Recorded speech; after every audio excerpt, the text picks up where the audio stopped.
I'm Travis. I've been in emergency medicine somehow or first response somehow for 19, 20, 21 years now.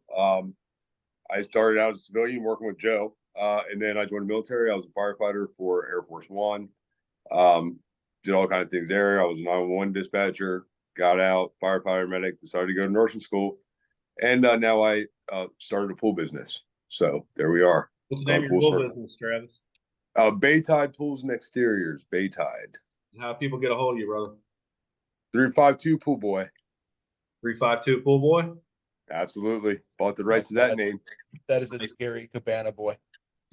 What's your service area, Travis? The Tampa metro area.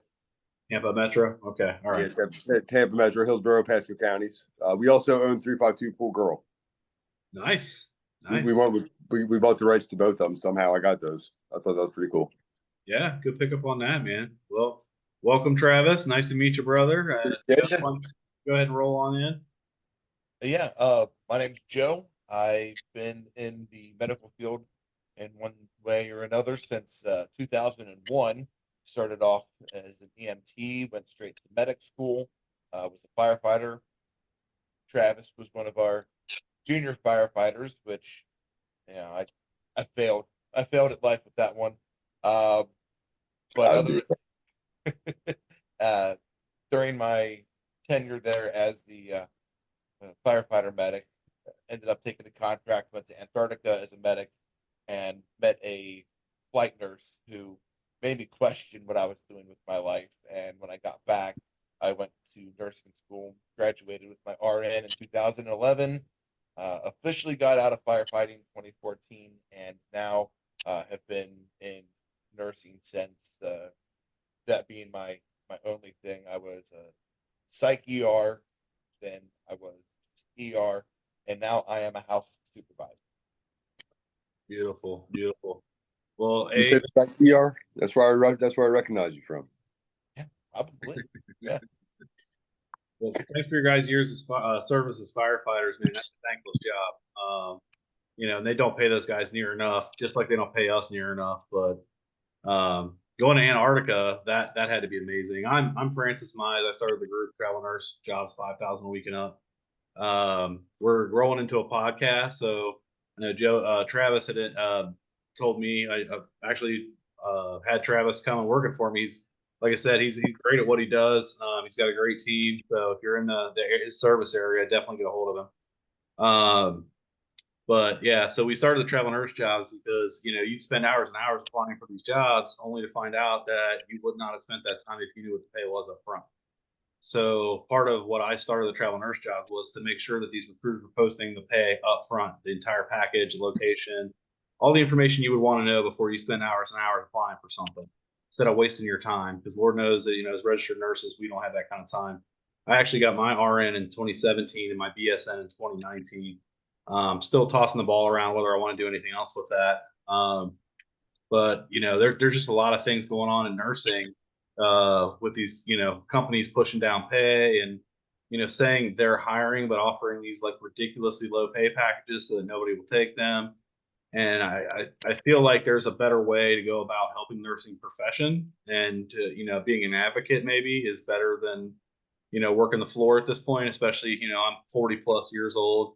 You guys are young, strapping men in your 20s. You guys may be able to run. Yeah. Absolutely. Yeah. I don't know. I think my body missed that memo. Yeah, I just know, it's going to be rough trying to do this forever. So, there's got to be an exit or a pathway out, or, at least out of floor nursing. But that's one of the cool things about nursing. It just seems like there's so many paths to take, Travis, you take your hat off again. And you and I, we make one full head of hair. You're right. Look at that. If you just slicked it back, I mean, you can have the same hairstyle. You're good to go. Honestly, people look at me and they think I should be standing around burn barrel, or I'm like, no, it's just every time I get it cut, I lose more, and I don't care anymore. Yeah, you just do the shave and the goatee, buy a Harley, you're set for life. Well, see, that's the amazing thing. That's what's amazing about working night shift with doctors. Nobody cares what you look like. It's one of the only jobs you can walk in, wearing two completely different colors and your hair looks like you just woke up, nobody says a word to you. Well, and I think that really plays on guys in nursing too. I mean, we don't really care. We're not going in there to have a scrubs fashion contest. We're not we're not trying to be the prettiest we can possibly be. We're just trying to show up and get the job done. Somebody hasn't And- bought figs yet, and it shows. And that, Oh, you know, working in the ER with the influx that it's become of the STD testing, you know, the whole vaginal center of excellence. We're not there to pick people up either. Oh. I don't care what I look like, and I really don't care about your clapped out genitalia. So We I thought I was the, and not to mention, you know that we know why you're being seen. yeah, we Sorry see about the that. patient history, but God, we Yeah. know more than what we would ever really want to know about someone. hey, man, I feel like at this point, there's nothing I haven't seen. Honestly, like it just. Don't say that. Don't say that. Yeah, Next thing that's like you're gonna find someone with a live chicken up their rectum.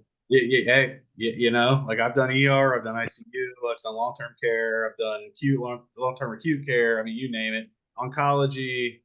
I've been down that road, and I was a nurse aide for about 10 years as well before I even got my RN. So I was the butt wiper. That's what I did. It is what it is. But I really think everybody should have to spend a year as a CNA or an SPNA or to get their nursing license. I think that experience was invaluable, honestly. What do you guys think? You know, I don't think it should just be regulated to if you're going to be a nurse.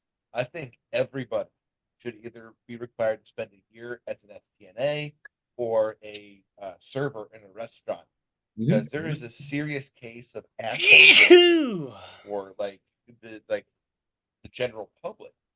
And if you spend that time dealing with people, either at the transition of life phases from geriatric to passing on, or you work in the service industry, I think more people would be less likely to be like that, and it would change it would change society for a whole. I think everybody should have to work a Wild Wednesday at Wild Mike's. What's Wild Mike's? I don't think I've heard of Wild Mike's. So Joe knows Wild Mike's. They got 3 locations in Green Township there in Cincinnati.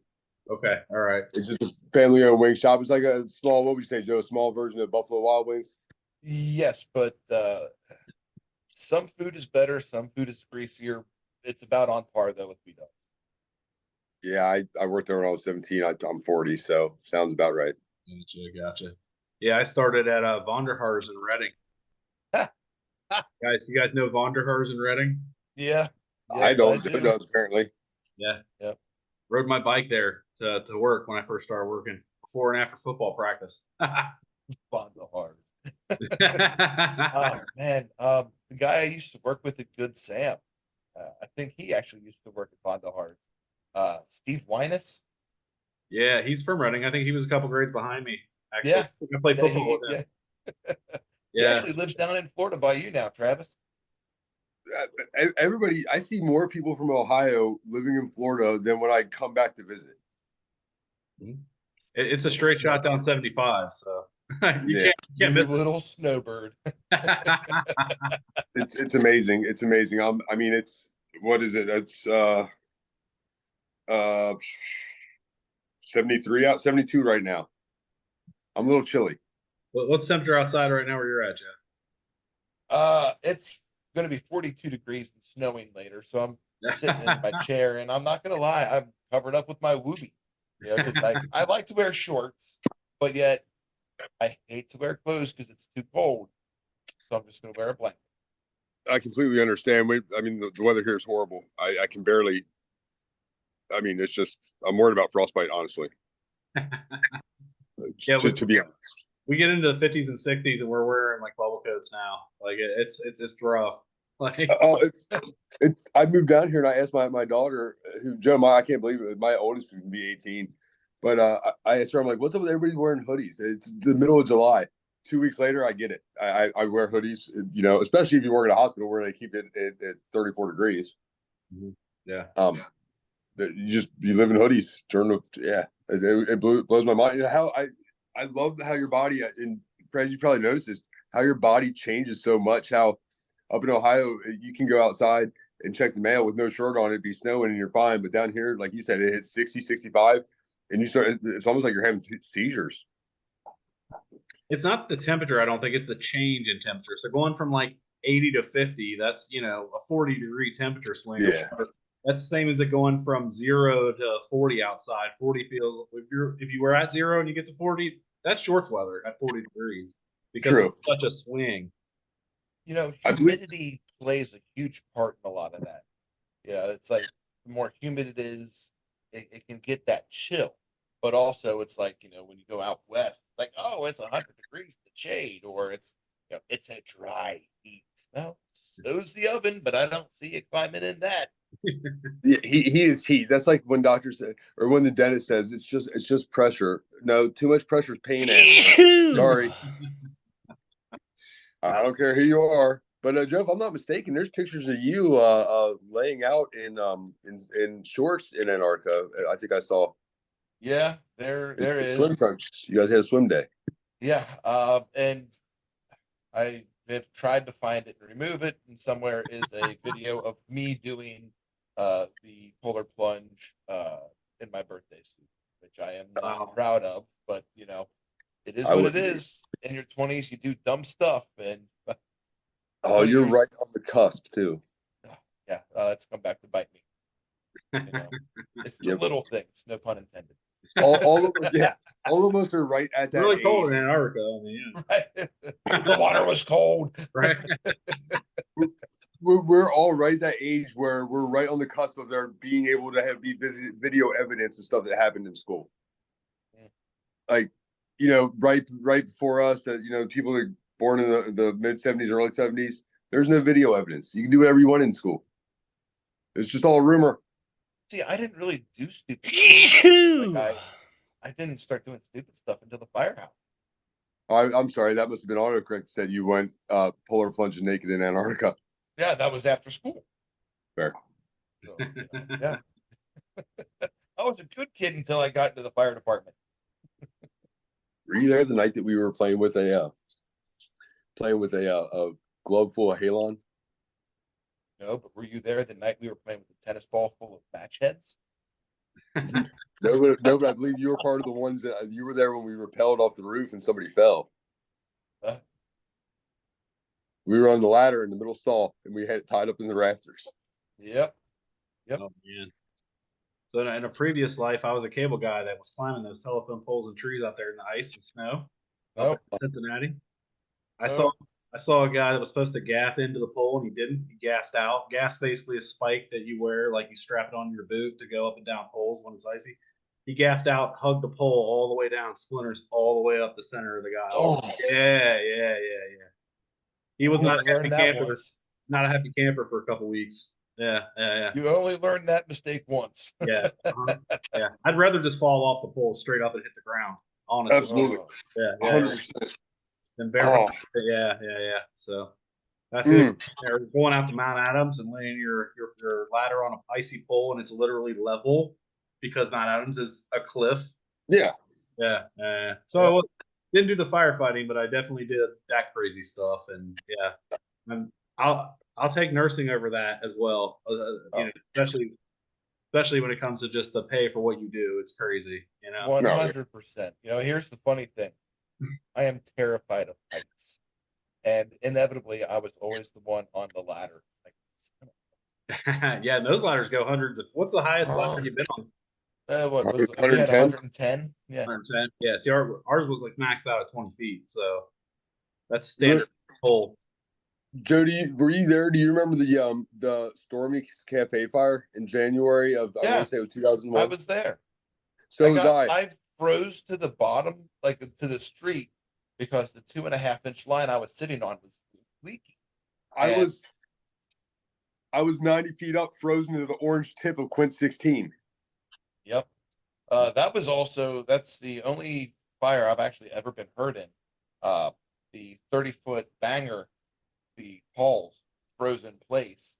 And so we're trying to, break the ice and start tipping over, so I shoved my arm up and I jacked up my shoulder, and to this day I can't lay on my right side for in any extended period of time because it just hurts. Mm. And my Ouch. my fiance is like, oh, you don't want to lay and curl into me. It's like, no, I physically I can't. It hurts, it causes pain. But Congratulations, by the way, on your engagement. thank you, Oh yeah, congratulations, brother. thank you. That was give me a burning fire, give me an ER full of people with like missing limbs or whatever, butt plugs in the rectum. I'll take that. I can handle that. Not nervous at all. But I wanted to vomit. It was terrible. You have never once found a butt plug in a rectum. Oh, Ever. 100% I No, have. no. You found apples, you found cucumbers, you found light bulbs, you found champagne flutes. You've never found an actual toy designed for its use lodged up there. There's no Oh, way. no, I have, because Captain Oh. Butt Plug that was using it went past the flanged base. I didn't know that was possible. I didn't either. I'll have to Well. find that. I'll have to find that picture for you. I have one of a grill lighter. Oh, interesting. No, there's so the story behind that. This one's good. I walked out. It was like 2 a.m, and I went out to the main recep, and I'm like, "But there's a patient here with an injury." She's like, "Yeah, he's outside." There's nobody in the lobby, so I walk out the front door, and the guy's smoking a cigarette. I couldn't stop myself. I was like, "Where'd you get the lighter at?" Because he'd already seen radiology, so we'd already seen his films. And the first thing I couldn't stop myself. I'm like, "Where'd you get the lighter?" And he just looked at me. I was like, "Oh, I'm sorry, man. We're ready for you in the back." Oh Lord. No, he was cool about it. Once you do that, what are you going to say? Yeah, from what I heard, everybody says they fell on things. Like, Yeah. oh, I'm gonna call shenanigans on that, because there is no way you're gonna fall on a light bulb or an egg and it's not gonna break and it's just gonna go straight up and magically past the sphincter into the rectum, undamaged. Like, no. If you fall on a light bulb, it's gonna shatter. Fall on an egg, it's gonna explode. I call shenanigans. Oh, that's what we had the guy with the 1 pound 9-inch cucumber, and he told the doctor, he's like, I was experimenting. I was like, sir, that's a 1 foot long cucumber. That's not experimenting. Baby carrot's experimenting. You're 50 shades of messed up here. I'm not gonna lie though. I am jealous at how relaxed they can get to get those things in there. Like, I've never been that relaxed in my life. I become even more unrelaxed hearing that. And it's like that age old joke. It's like 25 Earths can fit inside of Uranus. 26 if you relax. Hey, anything if you're brave enough. I guess, but I just can't imagine the problems that's going to cause later on down the road, because it's like we're saying now, every little injury we've had, like, we're going to feel that later. So how's that going to be when you're 50, 60 years old? And Well, I don't think he'll feel that. I don't think he'll feel anything. Yeah, no. That's what I'm saying. You walking That's down gonna the be the street, problem. yeah, walking down the street, things just be falling out. Yep, just the walking squirts. It's like that lady that had her 12th kid. I'm in labor. I sneezed. Yep, there's the baby. Yeah, that was my L&D rotation. The first day I walked in, they're like, "Hey, you're a big guy. Come here, hold this lady's leg." I go walking in there. This lady's like, "This is my 5th or 6th kid. We'll be out of here in an hour. No big deal."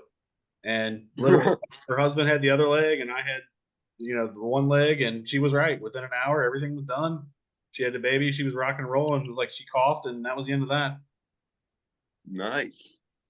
But the cesarean section, that was crazy. I'm not gonna freak anybody out by going into too much detail, but Yeah, no. watching that live, like in person, and I'm standing there talking to the person the whole time, that was definitely an experience. We'll just put it that way.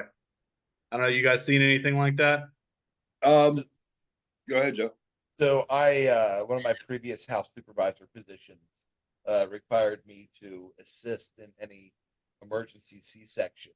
And in that role, I then became the circulator nurse. So I was responsible for counting sponges and everything like that. Oh, wow. And Yeah, I got to see my fair share of it, and it was actually pretty cool. Like the first one I watched, I was like, Yeah. Yeah. Deer in the headlights. Yeah. it's like you're doing what? We're just I gonna start pulling organs out, and putting them on your chest. I I asked so both my two youngest kids were both born C-section. I was in the operating room for both, and the doctor, we had a very good rapport with him, and he was awesome. And I asked him. Well, he said the first incisions be made at 21:09. Hey, did anybody catch the score of the Nationals game? And I just kind of looked up. I'm like, what? He's like, this is normal for us because, like I said, we already had good rapport. So I had asked him, I'm like, Doc, I got a question. I said, how do you, because like you said, the organs just stacked there. I'm like, it's not possible to get them back in there. And he said, have you ever bought a sleeping bag and you just kind of shake it around so it fits in? He's like, yep, your body will straighten itself out. And I was like, well, that's one way to look at it, I guess. Nice, nice.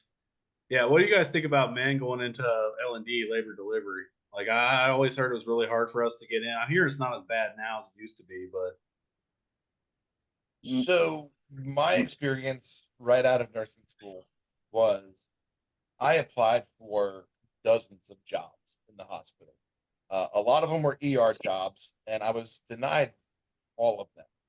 Uh, Mainly because they're like, "Oh, you're a paramedic. You're not going to know where your, the licensure for your nursing starts and the Mm-hmm. certification for medic ends." I'm like, "Well, no, any anyone that's got a brain understands what you can and can't do, and the Anybody knows the liability, first one's blessed. yeah, the liability and the legality that comes with that." But then I started to apply for like other jobs, like HEMOC and Site and L&D, and I did apply to L&D, and I it was one of the funniest emails I ever got back was, "Thank you for your interest, but no," and that's like really all it was, and I'm like, that's pretty damn sexist, Yes. It really was, and any, And today someone would probably jump all over that, like, "Oh, that's sexist. You can't do that." But it's like, huh, I thought I was pretty damn compassionate when I was watching someone squeeze a watermelon out their vagina. It's like, you poor thing. yeah, I mean, yeah, yeah, I've heard both. I I've had women say they'd rather have a guy working with them, and then other ones say that they'd rather have a female working with them. But I think it's still kind of a stigma with male nurses. That, we're generally not going to be as good working with the females as we would with a male. And mhm. I think that's just because just the men in nursing, and we're still a minority, small Oh minority. yeah, Yeah, it's I, it's. Go ahead, Travis. I'd be willing to bet that, and this is just hearing from my own wife, that, and I can understand, I can get on board with preferring a female provider, leading up to, but when push comes to shove, no pun intended, my wife said straight, she's like, I didn't even know, I couldn't tell you who was in that room to this day. It could have been all guys, could have been all girls. I have no idea. But I mean, at the end of the day, that unless you're on baby number 6 and you're paying attention, I think it kind of boils down to that, and I can get on board with that. I mean, you might sneeze and miss it. Yeah, when they pull out Yeah. that life raft with the escape patch thing on it. So, what would you guys give a new guy that was thinking about going into get his RN? Like, what advice would you give that guy this day? Like, if you could tell yourself something before you started your RN program, what advice would you give yourself? Start a pool company. Yeah. Yeah. No, go ahead and elaborate on that, Travis, because you were saying you're doing way better now than you were doing on the floor. Oh, absolutely. And I like to put I have to make myself, I have to break myself down to understand things different than everybody else. It's just the way my brain works. And essentially, starting a pool company was almost a no brainer once I linked up with Zach. And it's nursing. It pours rain. It's acid rain. We're gonna add sodium bicarb by the pound to your pool. If we're gonna add acid if you're alkaline, and that's all it is. The pump is your heart. The pipes are your arteries. People don't understand that when you clog up that main valve, you're gonna dry out and it's essentially nursing for water. Um, just nothing at stake. So it's amazing. Yeah. So I would say, keep your options open. Don't don't think you can't do anything else you want to do just because you got that 1 degree or whatever. It's like you can always switch it up. You know? No, and I would also very someone new going into it very cautiously, document everything. Document. Never stop documenting ever. Yeah, that's going to be the thing that saves your butt. But I would have told myself to get into nursing sooner than what I did. It was rough 12 years ago changing career paths. And it's been a fight ever since because, again, the whole stigma of having been the medic. But again, I can't give that experience up that I brought to the table. Um, I I think that it has only made me a better nurse because of what we were taught. The whole assessment process, the whole, don't get distracted by the red stuff.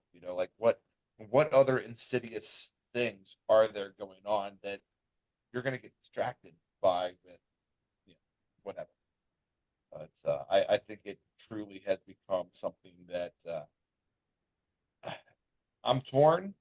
If I had it to do all over again, I would still do it the way I've done it. But any male looking to get into it now, I would say get in it as soon as you can. You got 21-year-olds, you got 18-year-olds coming out of high school, going into nursing school, and getting jobs, immediately. And it's like you put 25 years in as a nurse, you're going to be like in your early 40s. You can essentially retire at that point because you put your time in. Oh my, Yeah. It makes sense, but it's like, they can do whatever they want after that. Speaking, Joe, did you come to my going away party when I joined the military at Cheviot Fieldhouse? Yeah, it was at the field house. I don't think so, because wasn't that about 2004? Yeah, it was February 2004. Uh, no, no, I know I didn't, and I had something going on, but I don't remember what it was. Well, that's okay. That's irrelevant because what is relevant is had I stayed in the military, I would have retired 2 weeks ago. Retired, full benefits, retired 2 weeks ago, and I regret nothing. By the way, let me put that out there. I regret nothing. I'm just saying it's depressing thinking, oh my gosh, 20 years that passed. Yeah, well, we wouldn't be able to call you Cabana Boy either. Fair enough. Fair enough. Hey, Francis will tell you we are surrounded by nudist communities too. Well, I don't know about all that, but I do know about what's the one with the loofahs, the right up the street here, the community. Winter Haven. Yeah, it's like the Vines or something it's called. Yeah. It's so the color loofah that you see displayed wherever it may be, normally it's on a car or rearview mirror. Depending on the color, they have their own little rule. It's like a little tribe, I guess. When I say little, I mean big. And depending on the color, it shows how open or closed off you are with your marriage. If you have a certain color, you're full on swap. If you're a certain color, you're just assault. I don't know the So sign. kind of like the upside down pineapple for swinger. Yeah. It's called the Villages, actually. Yeah, it's called Villages. the That's it. retirement community, 55 plus. So that you already know they have the highest STD rates of anywhere else. Right. Well, So but like nursing home. Go out in a bang, not with a bang, but in a bang. Why not? Right. Pun intended. Joe, just for those people that don't know, can you describe what a house soup is? Okay, so yeah, the house supervisor. My job is to make sure that the staff don't kill patients, don't kill themselves, don't kill each other, or burn the building down. So essentially, I represent the administrative interest of the company during night shift. Any problems there are, I am the one there to troubleshoot, but I'm also used as a resource. So if they have like an impossible IV start, they'll call me. They need access to something or they need extra supplies, it's on me to go. So basically, I'm the fallback. Anything that goes wrong, they call me, and I'm expected to be able to either resolve it or escalate it to the next level or to someone that can resolve. Here now, I'm going to break that down in layman's terms. Hi, Joe. We need a sitter on 4. We don't have any. Oh, yeah, Okay, we still need one. that's Bye. too bad for you. Yeah, unfortunately, you can't make bodies appear where there's not bodies. Yeah, nope. Yeah, that's unfortunately there's a lot of staffing issues where I am.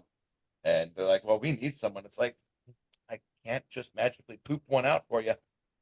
Yeah, that's a Yeah, huge. They were telling us 20 years ago when I started as an STNA that if every single person quit doing their job and got into healthcare, that we still wouldn't have enough staff to take care of like the baby boomer generation that's coming. wow. I think we're getting that was 20 years ago. That was before the pandemic, before we lost all these nurses to COVID, because we lost a lot of nurses to COVID. And a lot of the ones we didn't, they retired, they got out, like burnouts at an all-time high. Like, I just had I don't know if you guys heard or not, but Kentucky passed a law where they're going to make it you can't charge a nurse criminally. You can still charge them civilly, like the family can charge them in a medical error, but you can't charge them criminally in the state of Kentucky. So that Good. Oh, wow. yeah, which I think is amazing. I think a lot of people saw Did that. that all come about from that Vanderbilt incident? I think so from that Redonda Yeah. case in Tennessee, where she gave the wrong med, and it was 5+ years ago. I guess there was some hospital-wide investigation that happened. It came up, and then the hospital basically just said, well, it's all her fault. It's on her, and she was facing 20 years of life or something. And That makes you sick to your stomach. well, and Yeah. that's what I'm saying. Like they're making it such a hostile environment. That's what you talk to these younger people, and they're like, "Well, for $24 an hour, it's not worth my time." You know what I mean? And that's, you have companies, they have budgets, they have to work with, so on and so forth. But the price of everything It's, has doubled, but our pay hasn't doubled. That's for sure. You know? and and what's scary is the putting the people at risk. Really, there's I won't mention names, but there's a big hospital that bought out a big nursing school, and they're guaranteeing these nursing students like jobs to entice them to come in, and it's like, okay, we're not going to pay the older nurses, the traveling nurses, we don't want to pay that, so you're going to have an full of kids that know nothing. There's no experience, no anything. And that I think is scary in itself with that liability Mm-hmm. because you're having new grads and don't get, I'm not knocking new grads. No, neither There am are I. there are some that I am sure with they've either maybe been a PCA in the ER or in like mine and Travis our circumstances we were medics that we've got a firm grasp on that emergency medicine concept and we're not gonna like freeze up like the deer in the headlights of a car. But I know with one of my previous employers, we were bringing in new grads at an alarming rate, and they floated one over to a freestanding ER. And I don't know if a lot of people are familiar with what a freestanding ER is, but a freestanding ER is exactly that. It's a lone building that has no resources attached to it. It's just an emergency department. But we were capable with a CT machine and X-ray. But here's the thing: at night we would have maybe 2 nurses for 15 to 18 beds. We would lose our PCA at 11 o'clock at night, so we had no help. So strokes were an issue. Any STEMIs were an issue. Mm-hmm. The EMS units that were bringing people in were bringing them to an inappropriate place. But a lot of the time in the area that we were in, it got spicy some nights, and more often than not, we would end up dealing with gunshot wounds. The worst one I saw, the patient was 16, and when they hit the door, the individual that was carrying the patient, you could tell the patient was already deceased, and it was just one singular entrance wound, and I had to literally get into this new grad ass about, hey, come on, focus. We need to do our work. And it was just, thank God they were in orientation because we then ended up having 3 nurses that night. But still, it's the fact that if we would have been alone, what would have happened? Absolutely. I think it's a very, very dangerous situation that hospitals are, hey, it's okay. No, it's not okay. No. Well, I think part of that is they know that the nurse is going to be the one to lose her license, or his license. They're the one that's going to be criminally prosecuted. They know that they can run short staff, and they figured out that, hey, in a med surge that used to only take 4, we can throw 8 on them, and they'll make it work. Yeah, And that, we rose to the occasion as the nurses, right. Because that's what we do. We want to provide for the best care for the patient. But yeah, no, Mhm. it's Yeah, I've worked med surge units where, like I said, 8, 9 patients at a time. I got floated to an ER one time, and I told, my unit manager, I'm like, I didn't even work the ER day of my life. I'll do it. You know what I mean? Like I'll go down there. I'll figure it out. I learned everything in nursing school I need to learn, but I get down there, and guess what? Computer system goes down. Nobody down there had been an ER nurse ever. There was 5 of us. There were 24 Yep. Jesus. yeah. No doctors. There were no doctors that day. Now, granted, this was during COVID and things were insane during COVID, but we had a buzzing noise going off over our head and a flashing light. Nobody knew what it meant. We didn't know if it was a fire alarm that got tripped. We didn't know if it was. It turns out that was the squads that were piling up out front trying to call us, and we didn't figure that out until like noon, 1 o'clock in the afternoon. We started our shift at 7 a.m. We had 24 squads lined up in front of the hospital to drop people off. We didn't even know that was a thing.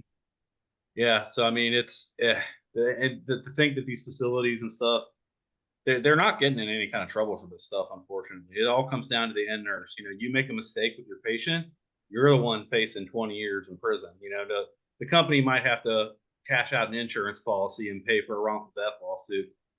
That's all. Well, and it's not even them doing it. Right? They cash out It's an the insurance policy. insurance companies. And here's Right. the thing: is someone told me this one time. It's easier for the hospital to pay insurance premium because it's the insurance company that's paying out the settlement. Mhm. And so it's like, holy, that's the craziest, but that's also the most logical thing I've ever heard said. Right. Well, it's like these places that say we don't have money for staff, but then somebody dies and gives them a $40 million grant to build a park. You see what I'm saying? Like Yeah. it doesn't make a lick of sense. And then You know, unintelligent. We can go look at prospectuses and stock quotes and all like that. We can see you made $3 billion last quarter, but you can't pay a nurse $50 to keep an experienced nurse of 10 plus, 20 plus years on your staff.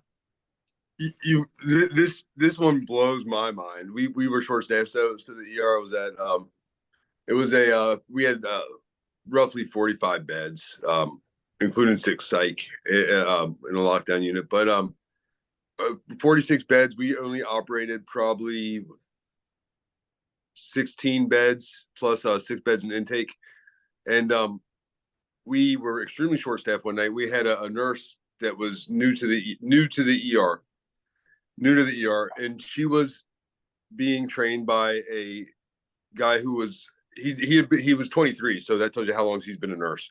This girl's 34. She's been an ICU nurse for 9 years. She's the only one in the ER knows how to start an art line, and we're overstaffed. And they made her shadow this 23-year-old for 6 weeks. Couldn't do anything on her own. I'm like, you got to be kidding me. What sense does this make? I understand you're new to the ER. I get that. I do. But when push comes to shove and you have 9 years of experience right here, make something happen. Mm-hmm. And I don't want to say it's all doom and gloom either, because I can honestly say this has been the most rewarding job that I've ever had. Oh yeah. Like seriously, it really has. And it's opened up a lot of doors and, like opportunities I would have never even imagined, honestly. And meeting amazing people, obviously, like a lot of the guys that are nurses are ex-military or even current military, like reserves and stuff like that too, which I don't think the general public even understands that. Yeah.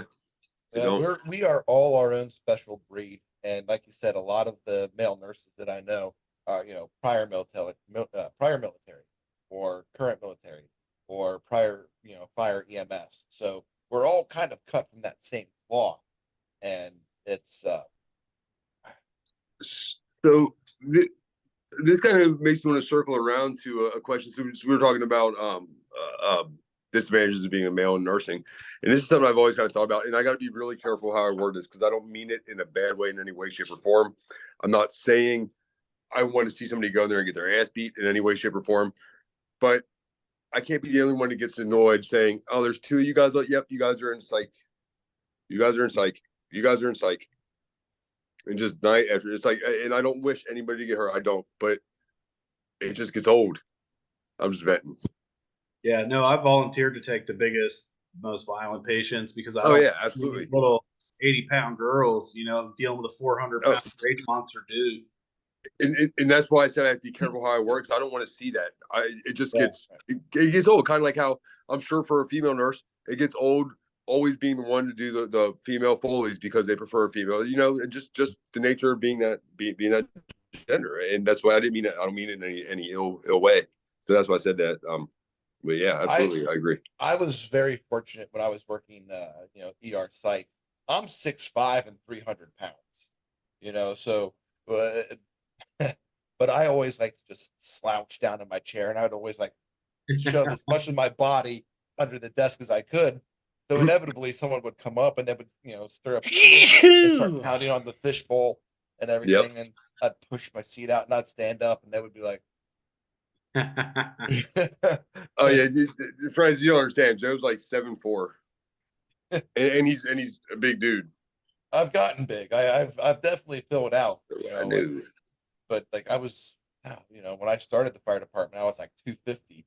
So in the last like 20 years, I put on 50 pounds. It's like never have I ever been 300 pounds. But you look at me, you can't tell that I'm 300 pounds. Except you just know this: you don't want to mess with me.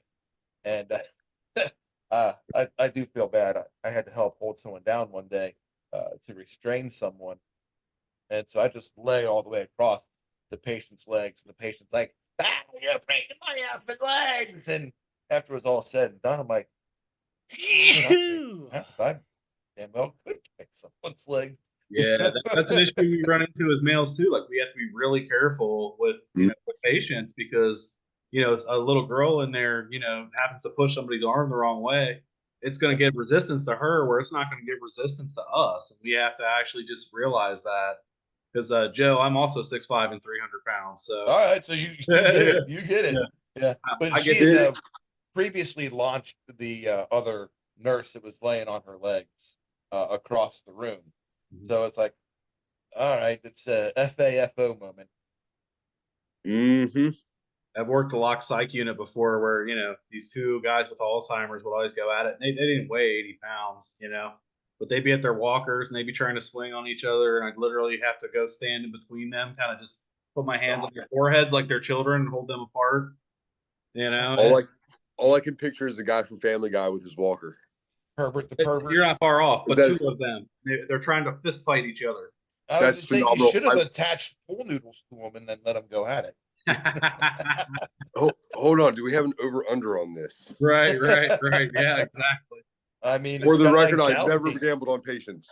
They tape the pool noodle to their walker and let them, you know, go at each other down the hallway. Speaking of which, this is a good time to say. This is a good time to remind everybody. We can get pool noodles at wholesale prices. Nice. So yeah, if you need the pool noodle for your walker, Travis is a fan. For your walker, I'll make it happen. Make it happen. Those like hotcakes down here in Florida, brother. A lot of walkers. Yeah, I'm telling you. I got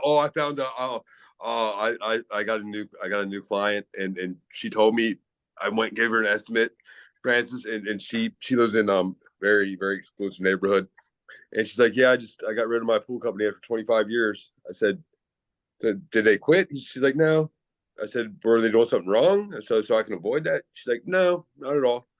She's like, I was actually very happy with them. And she's in her mid-70s. I said, can I ask why you got rid of them? She's like, I'm in my mid-70s. My husband passed away. I just need someone to talk to and someone to look at. There you go, Travis. Get you a sugar mama. Yeah, look at Travis coming through. No wonder you was fools there, brother. I'm telling you, I looked at the house. I called Brenda on FaceTime. I turned that camera around. She said, yep, feel free. Thank you. Yeah. Hey, $20 is $20, bro. Right. Yeah, absolutely. or 20,000. You know, you Absolutely. never know. Yeah. 20, Or 20, inheritance. I mean, 20, oh no, she asked for change. Nice. Yeah, I wound up negative on that one. So I get nervous every time I go there. I'm like, oh, is she home? Is she home? Is she gonna come out? Do I have to bend over, do the bend and snap? she's gonna come out in her robe and Yeah. Already done Yeah. it. Already done it. Already done yeah. it. Hey, big boy, you want to put on my sunscreen for me? Yep. Yep. Have you, Joe, you ever watch Big Bang Theory? I have not. Okay, never mind then. I No. digress. I've had patients that, ask for phone number. I've had ones find me on Facebook and Instagram and try to send me requests. And it's like, I don't cross that line. No. Mm-mm. Hard no for me. You know what I mean? If I've ever seen your medical record, then that's never a thing that's going to happen. Like, Yeah, no.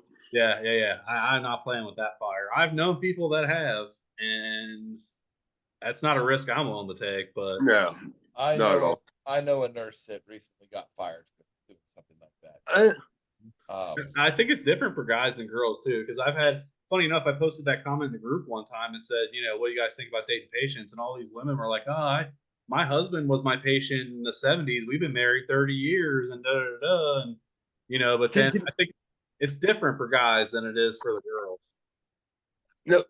Can I ask you a question about that? Just because I'm curious. Would there be, because I've never really thought about it this deep. Would there be some kind of line, like you said, if you've ever seen their medical record, you want nothing. Let's say you have a patient comes in, they were outside, they broke a finger while they were playing, you just dislocated. Run into them 6 months later. Hey, we get talking. I recognize you from the hospital. It was a broken finger 6 months ago. That's it. Yeah, is that something that you met at the grocery store? You ran into each other. Oh, okay, yeah, I remember you. Get talking. Is that still a big no? And I'm just curious. So me personally, I've been all over this country, and like I would not date that person because I know that if I really want to go after the attributes that attracted me to that person, I could find one that wasn't my patient. Like, Okay. you see what I'm saying? Like, Yeah. that's just me. Now, if people make it work, they make it work. But like Joe was just saying, I've also heard of ones that, they're purposely trying to get in your pocket. So, they'll try to get, yeah. They'll come and say, oh, well, this relationship's going south. You ain't paying my electric bill or my rent bill or whatever. I'm gonna turn you into the board of nursing. Right. And I was going to say, there are some states that have those laws. But I know my one ex-girlfriend, she ended up being friends with a guy I knew. And she was talking to him, and he actually set us up. And it wasn't until that we, got set up. And I'm like, oh, I remember you. I took care of you one time. Uh, is that a little different? Maybe because she actively did pursue me, but through another individual.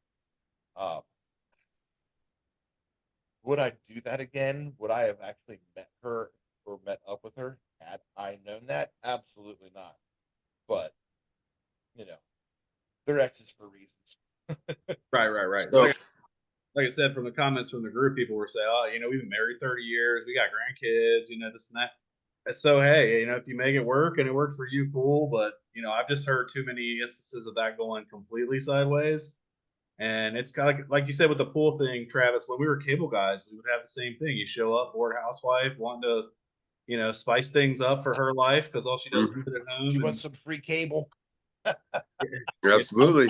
Or she just Can't bored. afford my bill. Yeah, wanting to start stuff, like. And I'm not saying the men don't do the same thing. You know what I mean? I don't really think there's that much of a gender difference when it comes to, sometimes people just get bored and want to cause shenanigans. Yeah, you're right, but it's not very often I have a hot cable girl come over that I offer to say, hey, I can't afford my bill. I mean, I have actually yet to run into that.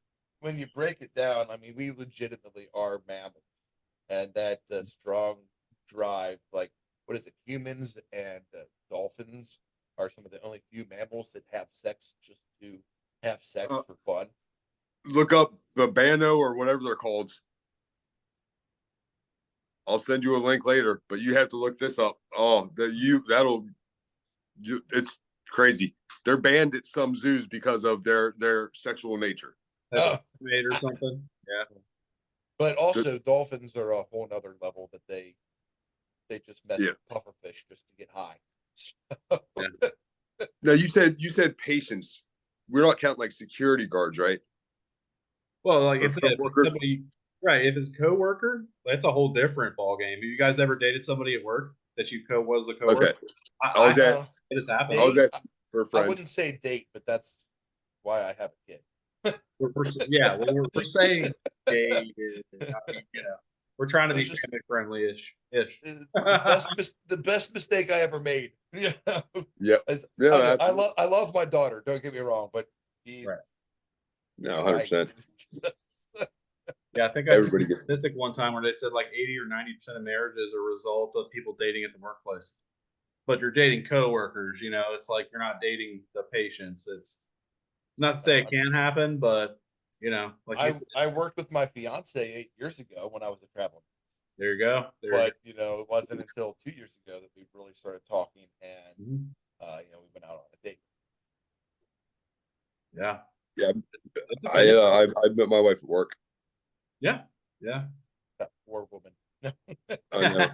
It's been 11 years. Oh, That's awesome, man. Congratulations. Yeah. It's hard making anything work for 11 years. Oh, I thought somebody was standing behind me. Congratulations. No, I'm just kidding. Thank you. I appreciate it. No, it is, and we've been through our rough patches. Obviously, Joe knows a lot about them. I've told you about some of them. So, but no, for her to buy me, I owe her a lot. Yeah. Yeah, especially, I mean, going to nurse school, working at a hospital, working night shift in a hospital, in an ER. She's put up with a lot. I'm honestly surprised I'm sitting here today. She hasn't just offed me with all the alligators around here. Yeah. hey, I mean, then the house gets paid for, right?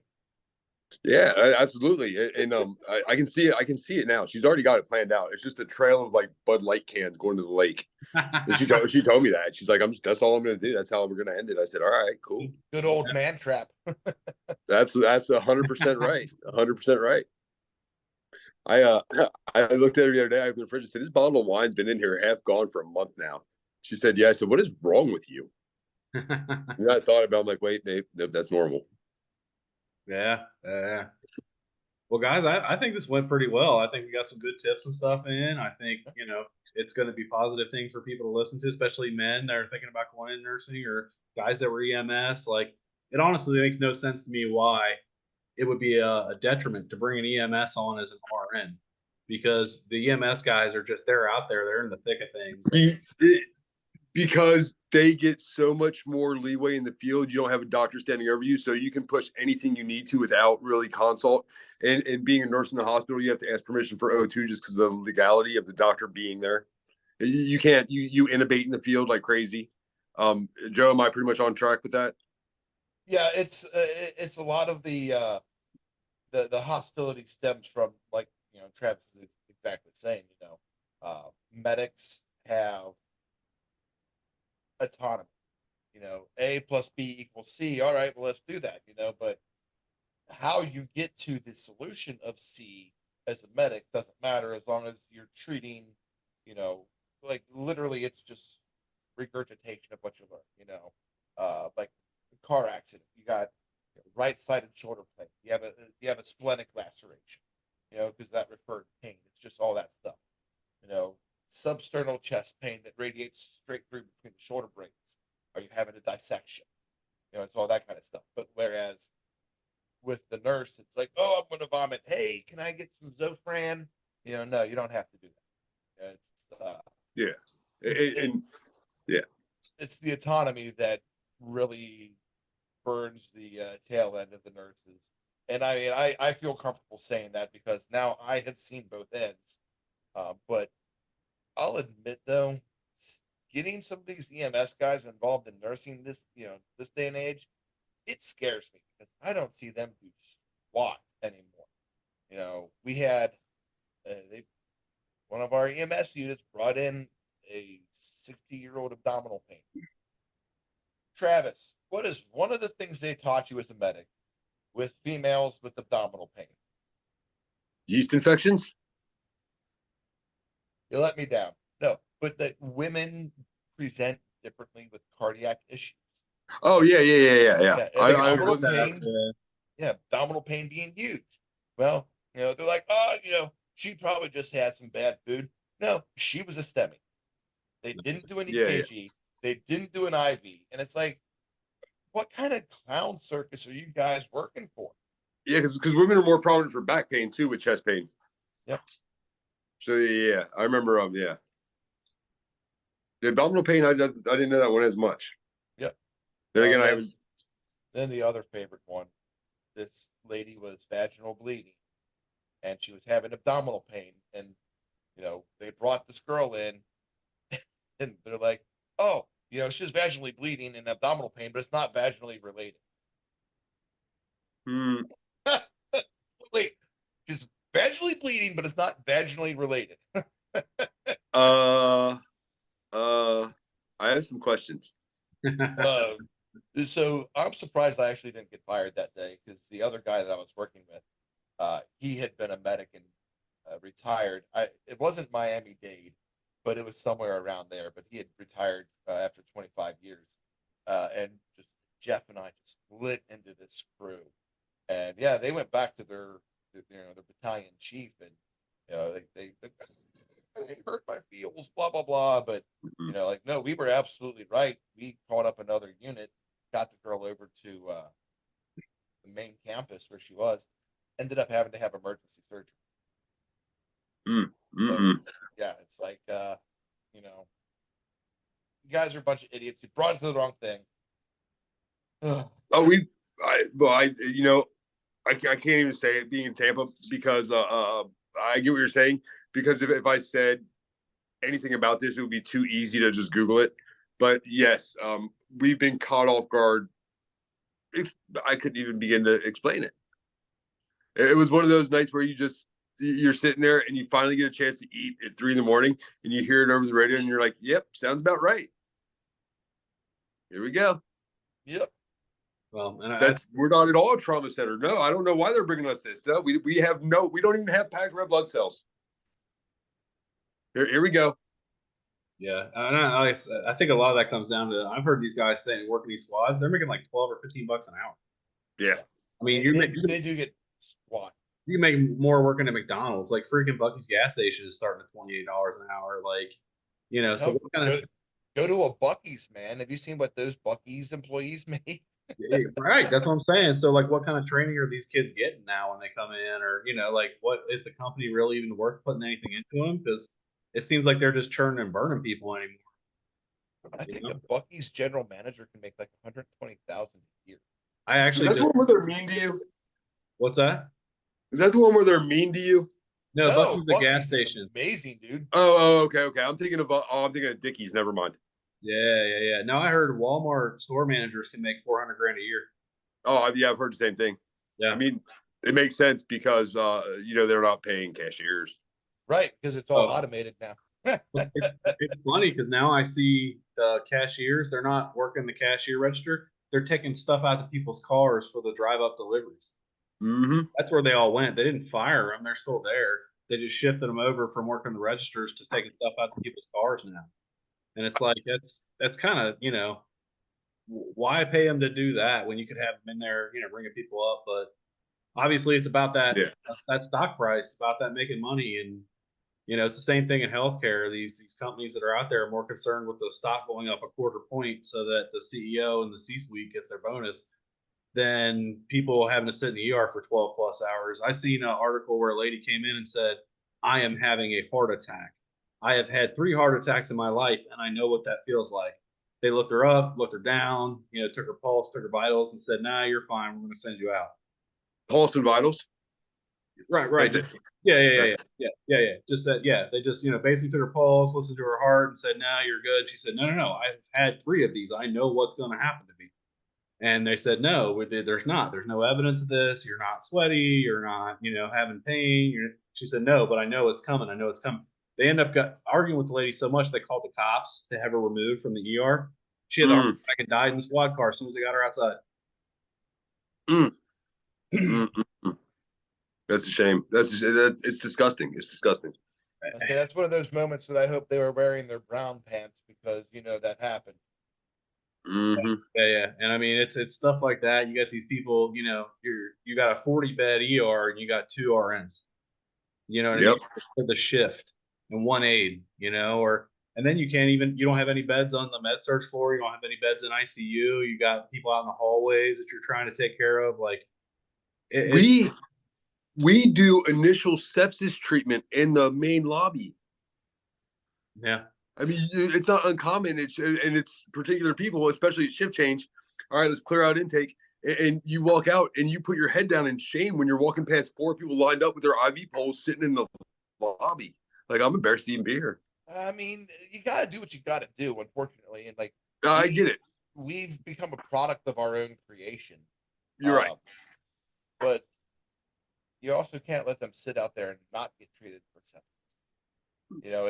It's that double-edged sword, because how septic are we talking? Are we That's right. talking like? Hold on. I forgot Joe's admin now. Here we go. Well, no. This is Is this anything that I pulse would. 103 point? I'm sorry. Is the temperature 103.8 or 104? What is it exactly? Well, right. Like, are we talking like having septic people that are possibly going to code out in the lobby? Like, that's, like I disagree with it, but it's like, what do you do? Right. Like I've had to shut beds down on some of my units. I don't have staff. Right. Exactly. Yeah. But I can't back up the ER either, but I don't have places to put these people.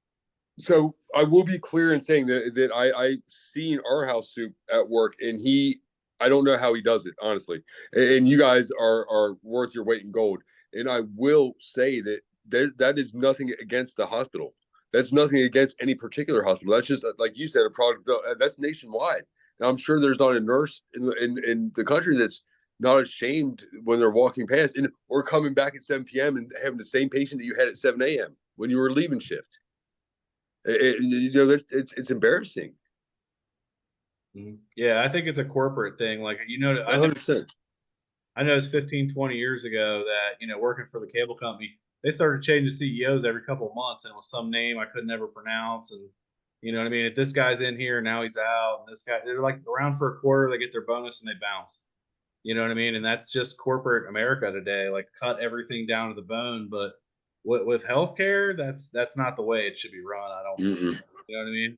And it's the most profitable industry in the country. You add pharmaceuticals in that, you add research and all that into there. There's no reason why we don't have the money to pay staff. There's really not.